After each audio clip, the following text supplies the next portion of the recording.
जय हिंद मेरे प्यारे साथियों। मैं अर्जुन प्रताप फिर से आप लोगों का अपना परिवार रीडिंग क्लासेज में वेलकम करता हूं।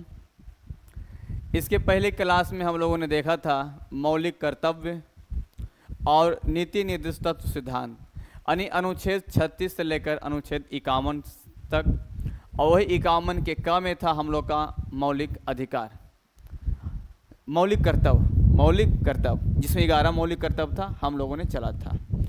आज हम लोग चलेंगे भाग 5 की शुरुआत करते हैं। और भाग 5 में जो हम लोग कहा संघ के बारे में है।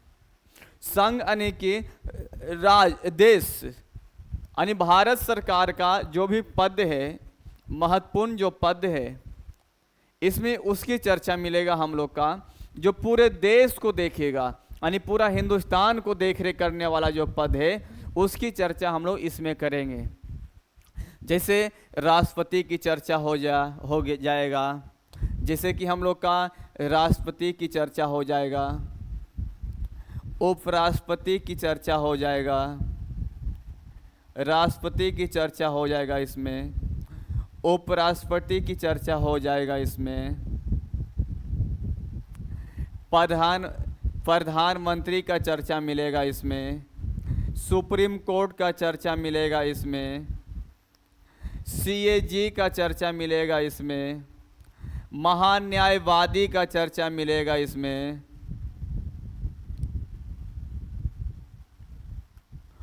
और संसद में, यानी कि संसद का जो भाग है, लोकसभा राज्यसभा, इनकी चर्चा हम लोग देखने के मिलेगा भाग 5 में।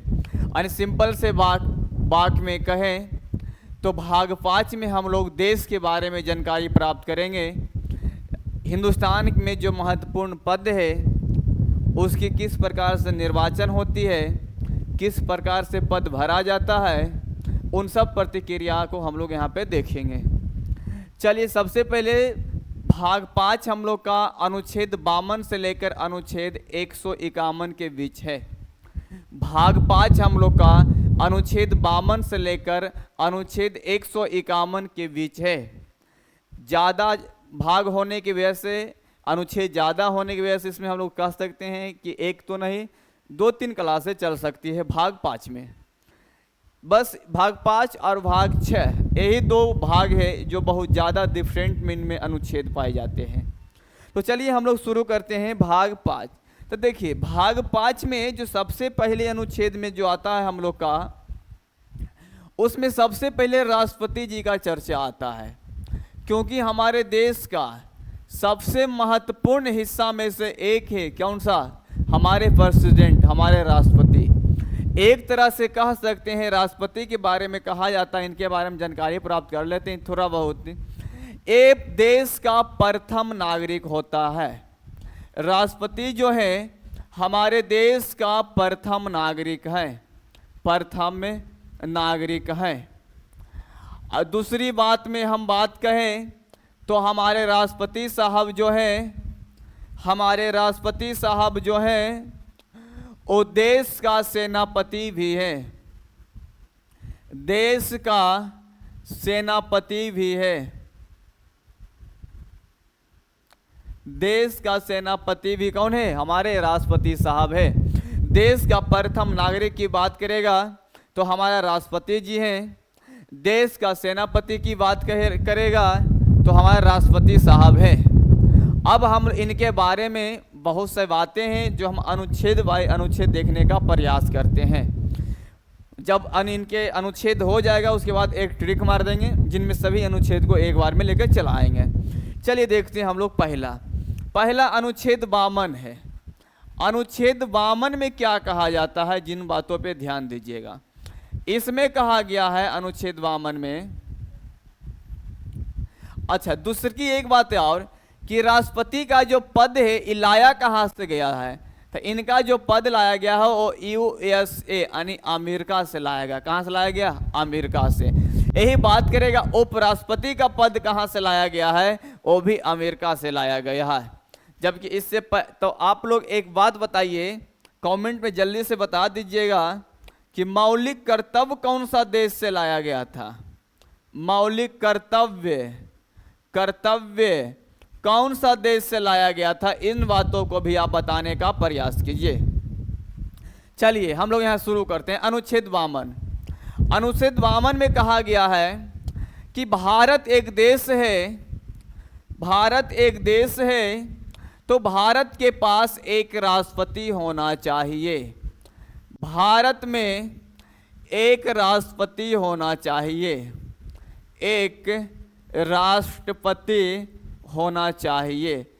ये हम लोग का किसमें बताया गया है, अनुच्छेद 52 में, अनुच्छेद 52 में इन बातों की चर्चा की गई है। दूसर की अनुच्छेद 53 की बात करते हैं। अनुच्छेद 53 में इन बातों को बताया गया है कि भारत का जो कार्यपालिका का जो शक्ति है, भारत का जो कार्यपालिका शक्ति है, भारत का जो कार्यपालिका शक्ति है, ये किनके पास होना है, तो ये राष्ट्रपति जी के पास होगा।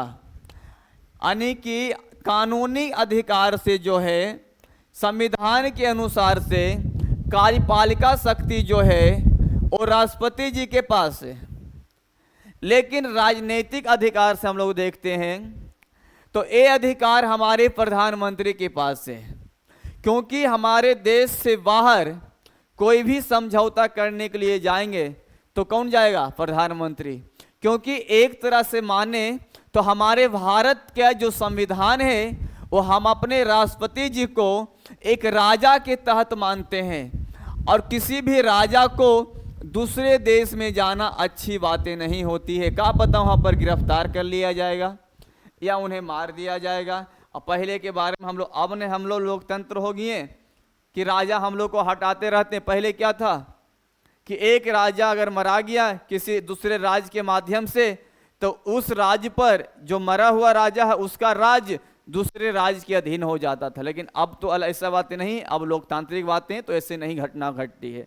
इसीलिए कार्यपालिका की शक्ति तो राष्ट्रपति जी का पास है कानूनी अधिकार मैं संविधान के रूप से, लेकिन मूलतः अगर राजनीतिक रूप से देखें तो किनके पास है, हमारा प्रधानमंत्री जी के पास है। अगर यही हम बात करें अनुच्छेद 54, अनुच्छेद 54 में क्या बातें की गई है इनके बारे में जी, तो उसमें कहा गया है कि इनका निर्वाचन होगा, राष्ट्रपति जी का क्या होगा, निर्वाचन में कौन कौन लोग भाग लेंगे, इनके निर्वाचन में कौन कौन लोग भाग लेंगे, इनके बारे में राष्ट्रपति का निर्वाचन के में 54 में निर्वाचन होगा, और इनके निर्वाचन में कौन कौन लोग भाग लेंगे इसके बारे में चर्चा किया गया है। तो हम सभी लोग जानते हैं कि इनके निर्वाचन में भाग लेने वाला कौन कौन से व्यक्ति हैं, तो ध्यान दीजिएगा, क्योंकि इनका जो निर्वाचन होती है वो अप्रत्यक्ष रूप से होती है। अप्रत्यक्ष, अप्रत्यक्ष के मतलब ये होता है कि जनता सीधे तरीका से इनके निर्वाचन में भाग नहीं लेते हैं। अप्रत्यक्ष के मतलब ये हुआ कि जो हमारी जनता है, भारत की जो जनता है वो भाग नहीं लेते हैं, भाग नहीं लेते हैं, बल्कि जो हमारा प्रतिनिधित्व जो है, जनता जिस प्रतिनिधित्व को चुने हैं, प्रतिनिधित्व जिस प्रतिनिधित्व को इन्होंने दिया है कि नहीं हमारे प्रतिनिधित्व आप कीजिए, विधानसभा में आप कीजिए विधायक जी, और लोकसभा में आप कीजिए संसद जी, तो इन्हीं दो जो प्रतिनिधि रूप में हम लोगों ने चुना है वो लोग भाग लेंगे, लेकिन आम जनता यानी कि हम लोग भाग नहीं लेंगे। चलिए, इसलिए अप्रत्यक्ष है।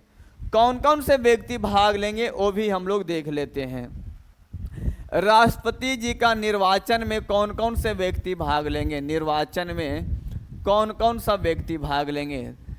सबसे पहला बात, इनमें भाग लेने वाला सबसे पहला है राज्यसभा प्लस लोकसभा का निर्वाचित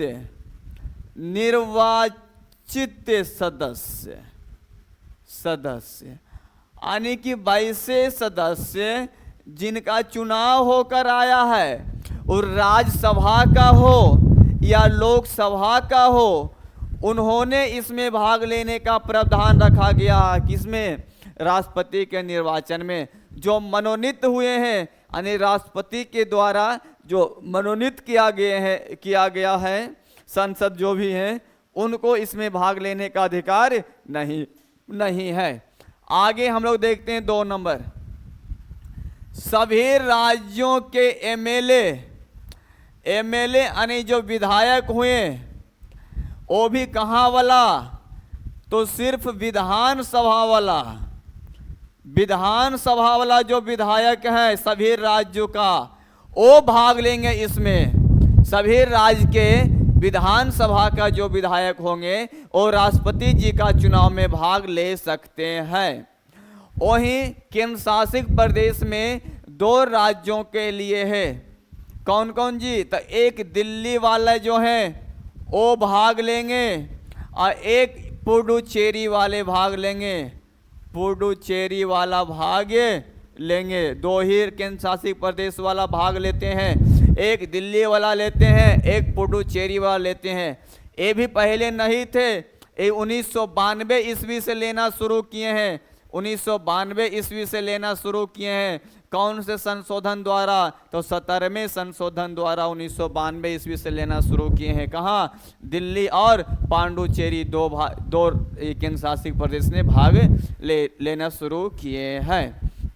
चलिए वही हम बात करते हैं अब अनुच्छेद 54 के बाद अनुच्छेद 55 का।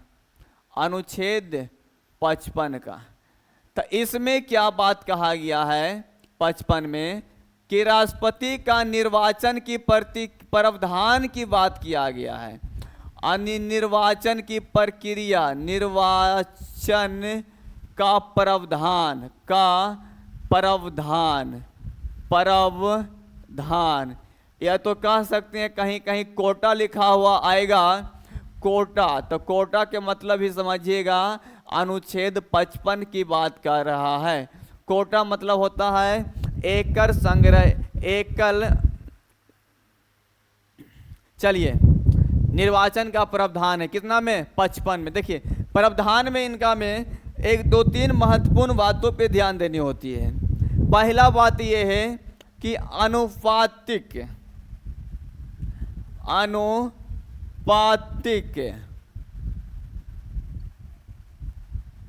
अनुपातिक प्रतिनिधित्व होना चाहिए। अनुपातिक प्रतिनिधित्व होना चाहिए, यानी सभी राज्यों का वोट वैल्यू, सभी राज्य के विधानसभा का वोट एक अनुपातिक दशा में होना चाहिए। उसका कुछ वैल्यू देखिए, हर एक राज्य का जनसंख्या अलग अलग है, तो सभी एमएलए का में एक एमएलए के नीचे हर एक के राज्य में अलग अलग जनसंख्या के लोग रहते होंगे। किसी एमएलए के नीचे 10 है, किसी का 5 है, तो उस तरह से उस एमएलए का वोट वैल्यू को रखा गया है, जिसे अनुपातिक प्रतिनिधित्व के रूप में प्रावधान होना चाहिए। जिसे हम एक एमएलए का वैल्यू निकालने का अगर प्रयास करते हैं, जिसे किसी राज्य के अगर कोई एमएलए है, किसी राज्य के कोई विधायक जी हैं, इनका मत वैल्यू कितना होना चाहिए, वोट का वैल्यू कितना होगा, तो इसे हम लोग निकालते हैं क्या किस प्रकार से जी? तो राज्य की कुल जनसंख्या को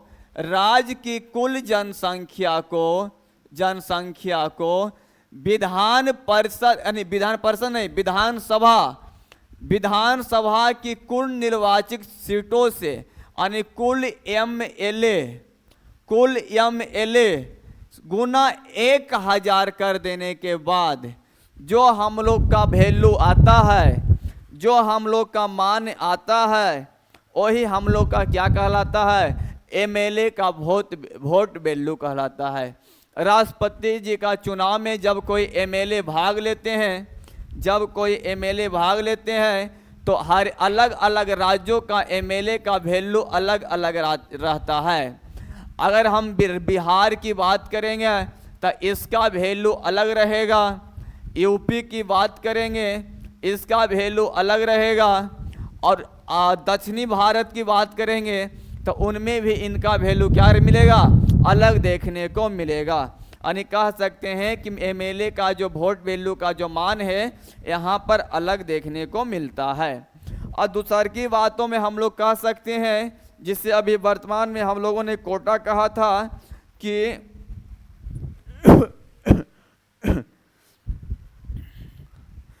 एक एमएलए का हुआ ना जी, संसद का भी वैल्यू होती है।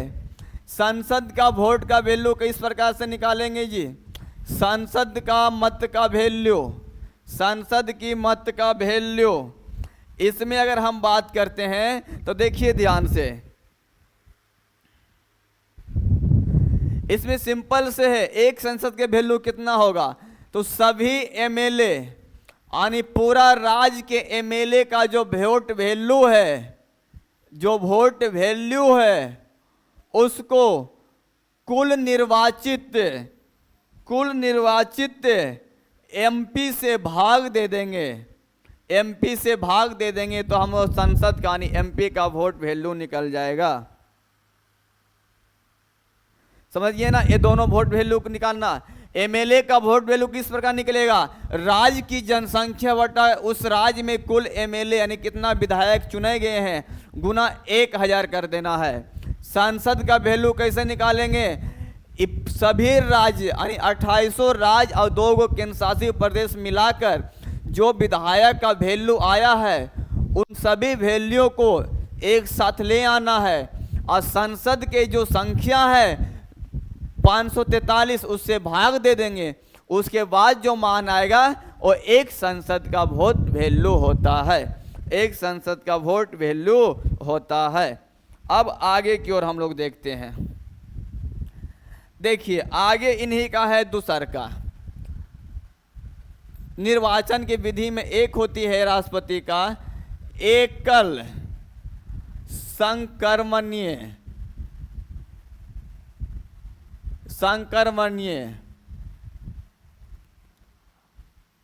हस्तांतरित पद्धति, इसी को हम लोग कोटा नाम कहे हैं। क्या कहे हैं, कोटा नाम कहे हैं। एकल संक्रमणीय हस्तांतरित पद्धति, इसमें क्या है कि अगर एमएलए का चुनाव होता है तो सबसे पहले एमएलए नहीं जी, राष्ट्रपति का चुनाव होता है तो सबसे पहले हम इसकी फार्मूला जान लेते हैं।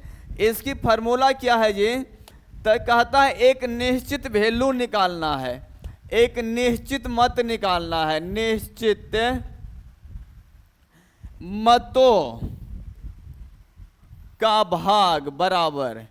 ये निश्चित मत कैसे निकलेगा, तो जितना कुल वैध मत है, जितना कुल वैध मत है उसको 2 से भाग देकर और एक हम लोग बाद में क्या कर देंगे, जोड़ने का प्रयास करेंगे। ध्यान दीजिएगा, एकल संक्रमणीय हस्तांतरित पद्धति में क्या होता है कि निश्चित मतों का भाग बराबर कुल वैध मत में 2 से भाग देने पर +1 कर देते हैं। इसी को हम लोग कोटा कहते हैं। क्या कहते हैं, इसी को हम लोग कोटा कहते हैं। यानी कहने का मतलब ये होता है, इस भाग वैल्यू के मतलब, कोटा के मतलब कि कुल वैध मतों में 2 से भाग देकर +1 कर देंगे। इसके नज़दीक किसी भी राष्ट्रपति बनने वाले व्यक्ति को उससे ज़्यादा वोट लाना अनिवार्य है, उससे ज़्यादा वैल्यू लाना अनिवार्य है। ये तो बातें हो गई। अब एकल के माध्यम से इनका चुनाव किस प्रकार के होता है राष्ट्रपति साहब को, जो हम लोग ध्यान देते हैं। देखिए हमारे भारत में मान लिए कि 4 राष्ट्रपति उम्मीदवार खड़ी हो गया है। कितना जी, 4, A, B, C और D। यहाँ पर हम लोग समझेंगे कि आखिर हमारे देश का राष्ट्रपति का चुनाव किस प्रकार से होता है, क्योंकि वो तो अप्रत्यक्ष है। प्रत्यक्ष तो है नहीं कि मम्मी पापा को जाकर वोट दाब दीजिएगा। हम लोग भी अपने दाबने का प्रयास करते हैं, जिनका उम्र 18 साल के ऊपर का हो गया, वैसे व्यक्ति की बातें कर रहे हैं। चलिए देखते हैं हम लोग। एक कोई प्रतिनिधित्व आया है भाई साहब, B भी आए हैं, C भी आए हैं और D भी आए हैं, ठीक ना।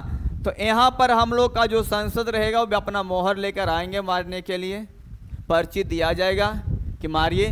तो इसमें देखिए हम लोग जो वोट देते हैं वो किसी एक व्यक्ति पर ही दबा कर छोड़ देते हैं, लेकिन यहाँ पे सभी को देना है। अगर 4 हैं तो चारों राष्ट्रपति को देना, 5 हैं तो पांचों को देना है, सबको दीजिए। लेकिन हाँ, नंबर बाई नंबर, पहले आप किन्हें पसंद करते हैं, उसके बाद आप किन्हें पसंद करना चाहते हैं, उसके बाद किन्हें करना चाहते हैं, इस प्रकार से इनका चुनाव होती है। जैसे मान लिए कि राम नाम का कोई व्यक्ति है, राष्ट्रपति चुनाव में भाग लिए हैं और वो वोट देने के लिए गए हैं, तो चुनेंगे इनमें से कि सबसे पहला पसंद इनको सी है तो सी को 1 नंबर देंगे, इनके बाद पसंद ए है तो ए को 2 नंबर देंगे, इसके बाद पसंद 3 है, बी है तो 3 नंबर देंगे, सबसे अंतिम में डी है तो 4 नंबर देंगे। ये होती है राष्ट्रपति का चुनाव की प्रक्रिया है, राष्ट्रपति की चुनाव की प्रक्रिया है। कभी कभी ऐसा भी होती है कि 2-2 राष्ट्रपति का माने 2-2 राष्ट्रपति ए और प्लस बी, ऐसा भी हो सकता है इन दोनों ए और बी दोनों का बराबर मत आ गया हो। पहला राउंड में क्या आ गया हो, बराबर मत आ गया हो। पहला राउंड माने ए पसंद में अगर बात करें तो ए पसंद में दोनों बराबर आ गए हैं।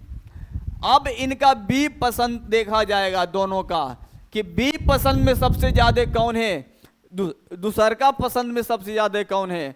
अगर दूसर को पसंद में माने कि बराबर है तो तीसर का देखा जाएगा, तीसर को बराबर है तो 4 में देखा जाएगा। इस प्रकार से राष्ट्रपति का चुनाव में हार जीत होती है। इतना आसान नहीं होता कि वोट वैल्यू देख लिए किनका वोट ज़्यादा पड़ा हो गया चुनाव, इन्हें बहुत दिमाग खराब होता है राष्ट्रपति जी का चुनाव करने में। सब वोट देने वाला भी हालत खराब है, सबको दीजिए, 10 को दीजिए, नंबर देख देख के 1 नंबर 2 नंबर 3 नंबर, इस हिसाब से काम करना पड़ता है। अगर हम आगे की ओर चलते हैं, ये तो हमारे राष्ट्रपति जी का चुनाव की बात हुआ था, हम लोगों ने चुनाव देख लिया है। इसके बाद हम लोग अनुच्छेद 56 की ओर हम लोग चलने का प्रयास करते हैं। देखिए इसके बाद हम लोग का मेन यही दोनों था। 56 अनुच्छेद में अगर हम लोग बात करेंगे तो इसमें सिर्फ ये कहा गया है कि जो राष्ट्रपति साहब है ना वो 5 साल के लिए रहेंगे। कितने के लिए, 5 साल के लिए रहेंगे। राष्ट्रपति साहब जो है इनका कार्यकाल 5 वर्षों तक होगा, बस इससे ज़्यादा नहीं। हाँ, दोबारा चुनाव जीतेंगे, लेकिन एक बार जो उनका चुनाव हो गया है उसमें वो कितने वर्षों तक रहेंगे जी, तो सिर्फ और सिर्फ 5 वर्षों तक रहेंगे। वही अनुच्छेद 56 की बात करते हैं तो इसमें ये कहा गया है कि भैया अगर कोई राष्ट्रपति साहब है, कोई प्रेसिडेंट है, उन्हें मन है कि हमें पुनः चुनाव लड़ना है तो पुनः निर्वाचन के प्रावधान है, पुनः निर्वाचन कर सकते हैं, निर्वाचन के लिए पात्रता दे सकते हैं, निर्वाचन के लिए पात्रता दे सकते हैं। यानी कि कहने का मतलब यह है कि दोबारा निर्वाचन हो सकता है, दोबारा निर्वाचन हो सकता। देखिए ध्यान से, हमारे भारत में राष्ट्रपति पर किसी प्रकार का कोई मतलब रोक नहीं है कि आप कितना निर्वाचन कर सकते हैं, कितने दिनों तक रह सकते हैं। आप जब तक चुनाव जीत जाते हैं राष्ट्रपति का, जब तक आप राष्ट्रपति पद पे रहने का अधिकार है। यही अगर हम अमेरिका की बात करेंगे तो अमेरिका में साफ साफ इन बातों को रखा गया है कि जो अमेरिका की राष्ट्रपति होगा वो सिर्फ और सिर्फ 2 बार ही बन सकते हैं। अमेरिका का जो राष्ट्रपति की बात करते हैं तो अमेरिका यानी कि यूएसए का जो राष्ट्रपति हो वो एक व्यक्ति सिर्फ 2 बार बन सकता है, जबकि भारत में ऐसी बातें नहीं है। वो दोबारा एक चुनाव में कार्यकाल खत्म हो गया, दोबारा आ जाइए, त्योहारा आ जाइए। लेकिन भारत में दोबारा आने वाला मात्र एक राष्ट्रपति है। कौन? सबसे पहला राष्ट्रपति डॉक्टर राजेंद्र प्रसाद, डॉक्टर राजेंद्र प्रसाद। सिर्फ यही एक राष्ट्रपति हैं जो दोबारा चुने गए हैं। अगर हम अनुच्छेद 58 की बात करते हैं तो अनुच्छेद 58 में राष्ट्रपति जी का योग्यता की चर्चा है। योग्यता में क्या होना चाहिए इनका, तो योग्यता में सबसे पहला बात होना चाहिए कि भारत का नागरिक हो, भारत का नागरिक हो,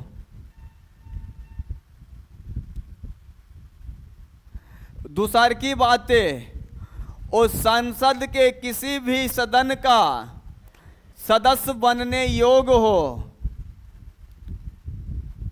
उस संसद के किसी भी सदन का सदस्य बनने योग्य हो, सदस्य बनने योग्य हो, वैसे राष्ट्रपति को हम लोग क्या राष्ट्रपति का पद पे ला सकते हैं। तीसर का वो पागल वो जो भारत के जो राष्ट्रपति बनेंगे वो व्यक्ति जो है वो पागल ना हो, पागल के साथ साथ दिवालिया ना हो। दिवालिया की मतलब होता है कि कर्ज में डूबा हुआ नहीं हो। ऐसा तो व्यक्ति नहीं है जो मतलब कि खाली कर्ज लेते जा रहा कर्ज में है, दिवालिया मतलब कोई मतलब नहीं है, सिर्फ अपने खाना पीना रहना, ऐसा भी तो नहीं हो। पूरे देश को देखना है, पूरे भारत को देखना है, 32 लाख वर्ग किलोमीटर स्क्वायर फैला हुआ भूभाग को देखना है। इसके लिए पागल और दिवालियापन व्यक्ति के लिए नहीं है। लेकिन हाँ, वो भारत का नागरिक हो, संसद बनने की योग्यता रखता हो, 35 वर्ष का ऊपर उम्र हो। कितना उम्र हो जी? एज पूछा जाता है। 35 साल से ऊपर का एज हो तो वैसे व्यक्ति को हम लोग राष्ट्रपति के पद पे रख सकते हैं, माने चुनाव में निर्वाचन करा सकते हैं। वही हम अनुच्छेद 59 की बात करते हैं। अनुच्छेद 59 की बात करते हैं तो इसमें शर्त को रखा गया है। इसमें राष्ट्रपति के पद के लिए शर्त को रखा गया है, जिसमें क्या क्या कहा गया है। सब 2-3 महत्वपूर्ण बातें हैं। जिसे पहला कहा गया है कि वो किसी भी प्रकार का लाभ का पद पर ना हो, लाभ का पद पर ना हो, लाभ का पद पर ना हो, यानी किसी भी प्रकार का नौकरी ना करे। इस बातों पे भी चर्चा किया गया है कि जो राष्ट्रपति साहब जो हैं वो किसी भी प्रकार का जॉब ना करें। अगर जॉब कर रहे हैं तो उसका त्यागपत्र देना पड़ता है। दूसर की बातें करें, अगर वो किसी संसद का सदस्य हैं तो उस सदस्यता को त्यागना होगा। ना उस सांसद या एमएलए किसी भी पद पे नहीं रह सकते हैं, किसी भी पद पे ना हो। वैसे व्यक्ति अगर राष्ट्रपति किसी भी पद पर हैं और वो राष्ट्रपति चुनाव जीत गए तो उस पद को उन्हें त्यागपत्र देना होगा। चलिए आगे अगला बात हम लोग करते हैं कि इनके लिए शर्तें हैं कि अगर एक बार कोई राष्ट्रपति बन जाते हैं तो भारत सरकार के द्वारा उन्हें आजीवन आवास, बिजली, यात्रा, सुरक्षा, चिकित्सा की सुविधा उपलब्ध कराएगा। अगर एक बार कोई राष्ट्रपति बन जाते हैं तो भारत सरकार के द्वारा ये निर्णय लिया जाता है कि वैसे व्यक्तियों को आजीवन भर के लिए उन्हें एक आवास देना है, उन्हें सुरक्षा देना है, उन्हें चिकित्सा देना है, क्योंकि वो ये भारत का पूर्व राजा हो जाते हैं। दूसर की बात ये, अगर कि कोई भी भारत के राष्ट्रपति बन गया कोई व्यक्ति तो वो भारत के बाहर यानी विदेश में नहीं रह सकता है। वो विदेश नहीं जा सकता, में जा सकते हैं दिखाने उखाने के लिए, कोई काम कर घूमने के लिए, लेकिन विदेश में रह नहीं सकते हैं। वो विदेश का नागरिकता नहीं ले सकते अगर कोई भारत के नागरिक बने, भारत के राष्ट्रपति बन गए हैं तब। ये हम बात करते हैं इन्हीं का 60 में अनुच्छेद 60 की बात करते हैं। इसमें राष्ट्रपति साहब का शपथ की चर्चा है, राष्ट्रपति साहब का शपथ की चर्चा है। अब इनका शपथ कौन दिलवाएगा जी? इनका शपथ कौन दिलवाता है? हम लोग भी जानते हैं कि सुप्रीम कोर्ट के मुख्य न्यायाधीश दिलाते हैं। कौन दिलाते हैं? सुप्रीम कोर्ट के मुख्य न्यायाधीश, सुप्रीम कोर्ट के मुख्य न्यायाधीश दिलाते हैं। अनुच्छेद 60 में कहा गया है कि राष्ट्रपति साहब को शपथ कौन दिलाता है, तो इन्हें शपथ दिलाता है सुप्रीम कोर्ट के मुख्य न्यायाधीश दिलाते हैं। अगर हम बात करें अनुच्छेद 61 का, इसमें राष्ट्रपति पर महाभियोग लगाया जाएगा, राष्ट्रपति पर महाभियोग लगाया जाएगा, राष्ट्रपति पर महाभियोग लगाया जाएगा। राष्ट्रपति पर क्या लगाया जाएगा? महाभियोग लगाया जाएगा। एक बात किसमें कहा गया है? 61 में बात किया गया। चलिए महाभियोग को हम लोग देखते हैं ध्यान से। राष्ट्रपति पर महाभियोग, महाभियोग, महाभियोग, महाभियोग क्या चीज होती है पहले हम उसे समझते हैं। ये कितना अनुच्छेद में है? 61 अनुच्छेद में है। सबसे पहला बात पर ये ध्यान दीजिए, ये लिया कहाँ से गया है? तो महाभियोग जो है वो अमेरिका से लिया गया है। कहाँ से लिया गया है? महाभियोग जो है अमेरिका से लिया गया है। महाभियोग है क्या चीज? तो राष्ट्रपति को पद से हटाने की प्रक्रिया है, पद से हटाने की प्रक्रिया है, हटाने की प्रक्रिया है। ये महाभियोग लागू कब किया जाता है? जब राष्ट्रपति संसद वाले का बात नहीं माने, यानी मंत्रियों की बात नहीं माने, उसके बाद अब मनमानी कार्य करें, अनैतिकता के अनुसार काम करें, तो इन पर महाभियोग लाया जाता है। महाभियोग लाया कहाँ जाता है जी? तो महाभियोग संसद में लाई जाती है। महाभियोग कहाँ लाया जाता है? महाभियोग संसद में लाया जाता है। संसद के कौन से सदन में लाया जाता है? तो संसद के दोनों में से, यानी कि राज्यसभा की बात करें या लोकसभा की बात करें, इन दोनों में से कहीं से भी महाभियोग लाने का प्रयास किया जा सकता है। महाभियोग प्रस्ताव पेश किया जा सकता है। कहाँ, किनके खिलाफ? राष्ट्रपति जी का खिलाफ। ये अपने आप में अति महत्वपूर्ण है। प्रश्न पूछा हुआ भी है कि महाभियोग कौन अनुच्छेद का है जी? अनुच्छेद 61 का है। महाभियोग कौन सा है? 61 का है। आगे देखिए, महाभियोग बात अगर हम लोग महाभियोग की कर रहे हैं तो इस संसद के दोनों सदन में से किसी भी सदन में इन्हें महाभियोग को पेश किया जा सकता है।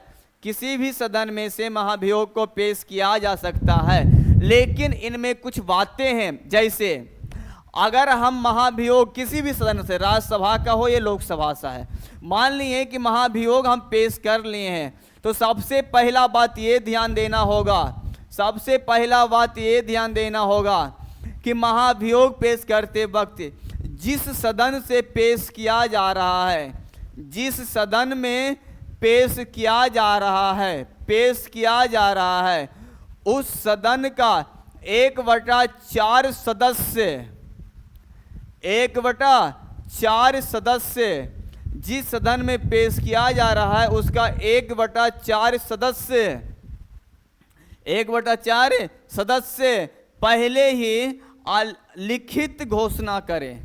क्या करें? अलिखित नहीं, लिखित, लिखित घोषणा पत्र देता है, लिखित घोषणा पत्र देता है। कितना सदस्य जी? तो 1/4 सदस्य। कब? अगर किसी जिस भी सदन से पेश हो रहा है तो उस सदस्य का 1/4 सदस्य जो हैं वो क्या करेंगे? लिखित में देंगे कि हाँ हम महाभियोग चाहते हैं। कोई परेशानी? और दूसरी की बात यह है कि महाभियोग लाने से 14 दिन पहले, 14 दिन पहले राष्ट्रपति को बता देना होगा कि हम महाभियोग ला रहे हैं। 14 दिन पहले राष्ट्रपति जी को इस बात का सूचित कर दिया होता है, देना होगा कि हाँ हम महाभियोग ला रहे हैं। समझिए ना, 14 दिन पहले ही बताना होगा कि हाँ हम महाभियोग लाना चाह रहे हैं आपके खिलाफ।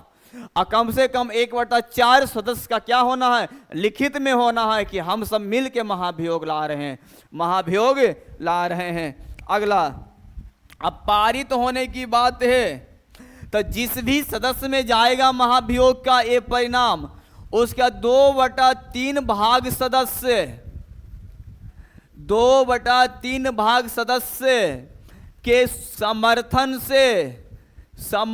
से महाभियोग लगाया जाएगा। अगर मान लिए कि राज्यसभा में अगर आता है तो राज्यसभा से पेश हुआ तो 1/4 तो लिखित में दिए ही दिए हैं, बाद में जब पारित करना होता है तो इस बात को भी ध्यान देनी होती है कि जितना सदस्य है पूरा राज्यसभा में, तो उसका 2/3 भाग सदस्य उस महाभियोग को स्वीकार करेंगे। उसके बाद उस सदन से वो पास हो जाएगा। फिर दूसरका सदन में जाएगा तो दूसरका सदन में भी व्यक्ति जितना भी सदस्य हैं उसका 2/3 भाग सदस्य का समर्थन होना चाहिए, तब जाकर राष्ट्रपति जी पर महाभियोग लगेगा।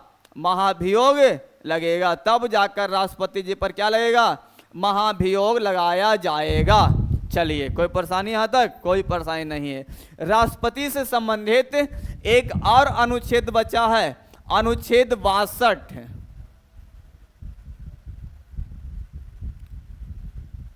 इसमें किसकी चर्चा है भैया? कि अगर पद रिक्त हो, अगर पद रिक्त हो, पद रिक्त हो तो भरने के लिए बात किया गया है। पद रिक्त हो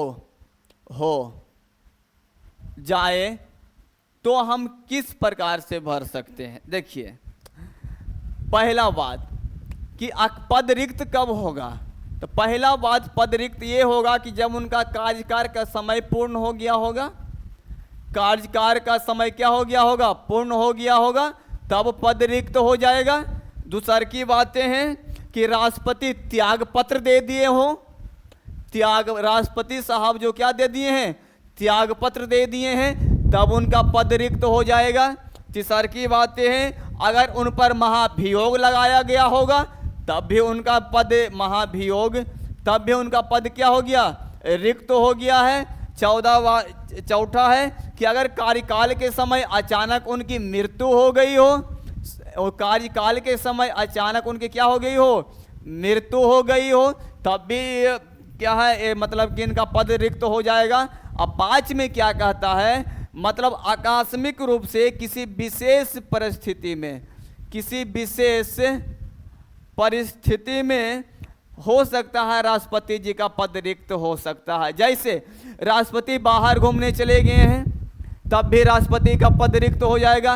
राष्ट्रपति अमेरिका चले गए हैं किसी काम से, अन्य राज्यों में देश में चले गए हैं, इस प्रकार से भी रिक्त। हाँ, भारत के भीतर रहेंगे तो रिक्त नहीं होगा जब तक कि वो त्याग पत्र नहीं देते हैं, क्योंकि भारत के राष्ट्रपति हैं भैया, कहीं भी घूम सकते हैं। हाँ, विदेश में जाएंगे तो इनका रिक्त होगा, तो इनका कार्यकाल कौन व्यक्ति संभाल सकता है, जिनके बारे में चर्चा करें। देखिए, इनके बाद हम लोग क्या आएगा? उपराष्ट्रपति। अगर कहीं पे जाने तक समय अगर इनका पद रिक्त हुआ है कुछ समय के लिए, तब चुनाव नहीं होगा, बल्कि उस समय उपराष्ट्रपति जो है राष्ट्रपति का काम करेंगे। लेकिन अगर समय पूर्ण हो गया हो, उन्होंने त्याग पत्र दिया गया, महाभियोग लगा दिया, उनकी मृत्यु हो गई है अचानक, विशेष परिस्थिति में है, वो काम करने लायक नहीं है, राष्ट्रपति पद को संभालने लायक नहीं है, तो उस वैसी अवस्था में इनको क्या करना होगा? हमारे देश के जो संसद भवन है, जो संसद है, वो ये निर्णय ले लेता है कि अब राष्ट्रपति का चुनाव करवाना है, यानी कि समय रहते ही राष्ट्रपति का निर्वाचन करवाना होगा, आकस्मिक निर्वाचन करवाना होगा। ऐसा होती है। अगर किसी भी प्रकार से हमारा पद रिक्त हो जाएगा तो उसके बाद निर्वाचित कर हम उस राष्ट्रपति पद को हम लोग भर सकते हैं। निर्वाचन मतलब चुनाव करवाकर, राष्ट्रपति जी का चुनाव करवाकर हम भरने का प्रयास करेंगे। चलिए, राष्ट्रपति की बात 62 तक हुई। 63 से हम लोग का चला आता है उपराष्ट्रपति का। वही अगर हम एक सिंपल से बात हम करते हैं अनुच्छेद 72 का। अनुच्छेद 72 जो है, इसमें राष्ट्रपति की क्षमा दान की चर्चा है। क्षमा दान की चर्चा है, ये महत्वपूर्ण था, इसलिए हमने इसे यहाँ पर बता दिया। ऐसे हम अनुच्छेद 63 में चलेंगे, जिसमें ये कहा गया है कि भारत में एक उपराष्ट्रपति भी होना चाहिए, जो हम आज नहीं कल अगले क्लास में हम लोग चलने का प्रयास करेंगे। एक बार हम लोग दोहरा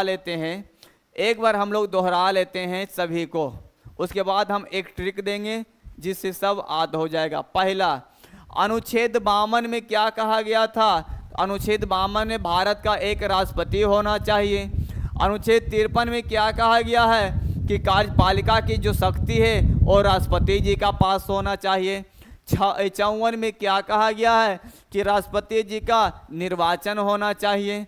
55 में निर्वाचन की प्रक्रिया की बात कहा, जिसे हम लोग कोटा कहते हैं।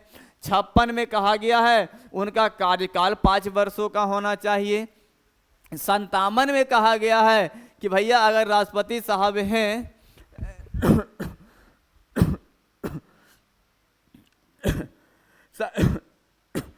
अगर राष्ट्रपति साहब हैं तो अमेरिका में तो एक बार बनेंगे, लेकिन यहाँ पर जब तक मन हो जब तक बन सकते हैं, यानी कि पुनः निर्वाचन की बात कही गई है कि यहाँ पे 57 में। 58 में उनकी योग्यता को रखा गया है।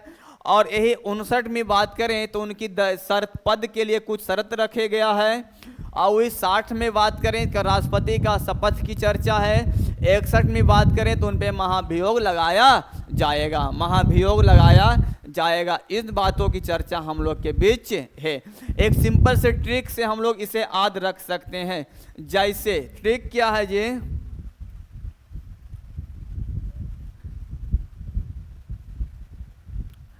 जैसे पकानी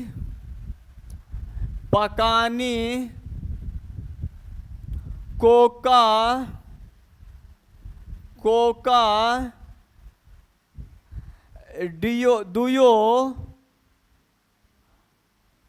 दुयो दसम, यानी कि पकानी कोका का दुयो दसम हुआ। पकानी कोका का दुयो दसम हुआ। इसका मतलब है पकानी के मतलब हो गया पद की चर्चा। पकानी की मतलब हो गया पद की चर्चा। अका के मतलब हो गया कार्यपालिका की शक्ति, कार्यपालिका की शक्ति। और नी से हो गया निर्वाचन, नी से हो गया निर्वाचन। अको से हो गया कोटा। अका से हो गया हम लोग का कोटा।